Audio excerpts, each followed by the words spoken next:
পুঁটি মাছের একটি দুর্দান্ত আর সুস্বাদু রেসিপি নিয়ে আজকে চলে এলাম। আজকের রেসিপিতে থাকছে পুঁটি মাছের ঝাল শুকনো রেসিপি। আজকের এই রেসিপিটি দেখতে চাইলে, জানতে চাইলে ভিডিওটা স্কিপ না করে শেষ পর্যন্ত দেখতে থাকো। মেকিটিজি চ্যানেলে তোমাদের সবাইকে স্বাগত। পুঁটি মাছের অনেক অনেক রেসিপি তোমরা জানো, দেখেছো, ট্রাই করেছো, কিন্তু আজকের এই রেসিপিটা একটু অন্যরকম।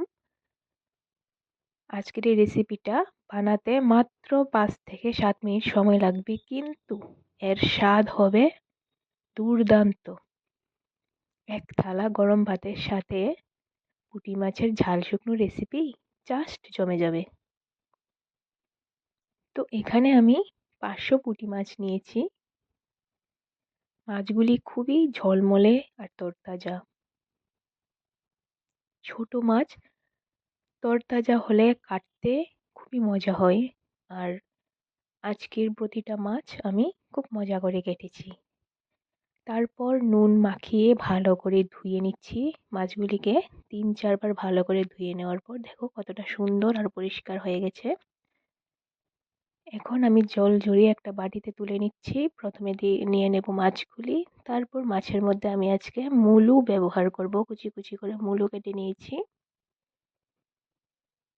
আর তারপর একে একে তার মধ্যে দিয়ে দেব পেঁয়াজ কুচি,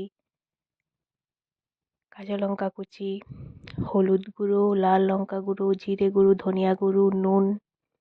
লাল লঙ্কা গুঁড়োটা একটু বেশি ইউজ করব, কারণ আজকের রেসিপিটাই হবে একটু ঝাল ঝাল।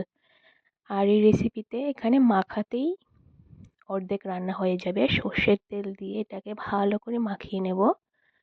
আর তারপর চুলোতে বসিয়ে একটু উল্টে পাল্টে নেড়ে নিলেই তৈরি আজকের পুঁটি মাছের ঝাল শুকনো রেসিপি। দেখো কড়াইতে বসিয়ে দিয়েছি আর উল্টে পাল্টে বেশি আঁচে রান্না করে নিয়েছি।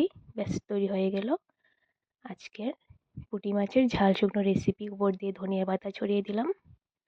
এই রেসিপিটা দিয়ে এক থালা ভাত নিমেষেই শেষ। আমার রেসিপিটা ট্রাই করে দেখতে পারো। একবার ট্রাই করলে বারবার খেতে চাইবে। আর যদি আমার ভিডিওটা ভালো লেগে থাকে প্লিজ লাইক করে দেবে, সাবস্ক্রাইব করে দেবে। ধন্যবাদ।